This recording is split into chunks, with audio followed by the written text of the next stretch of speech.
یک نکته در باب بعثت این است که بعثت رسول اکرم اسلام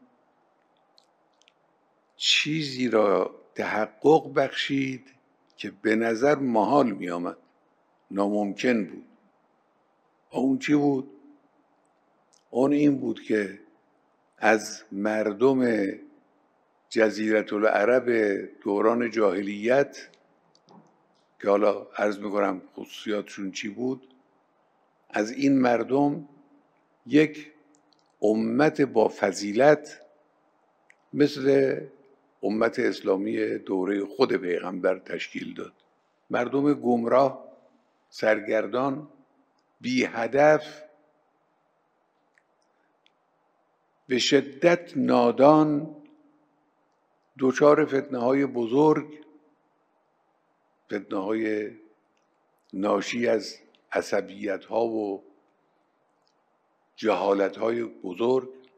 در عین حال با همه این صفاتی که عرض کردیم، نداشتن علم، نداشتن معرفت، نداشتن ذره اخلاق و اینها، نداشتن هدف، با همه اینها به شدت متکبر، به شدت خشن، حق ناپذیر، لجوج.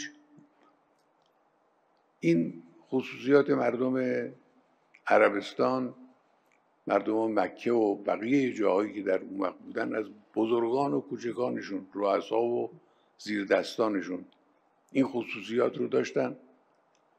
پیغمبر اکرم آمد از همین مردم یک ملتی ساخت. با یه فاصله کوتاهی که عرض میکنیم، ملت متحد. شما نگاه کنید به مسلمانان زمان پیغمبر، چه اون وقتی که منحصر بودن در مدینه و چه اون وقتی که گسترش پیدا کردن به مکه و طائف و بعضی جاهای دیگه، متحد، با فضیلت، با گذشت، فداکار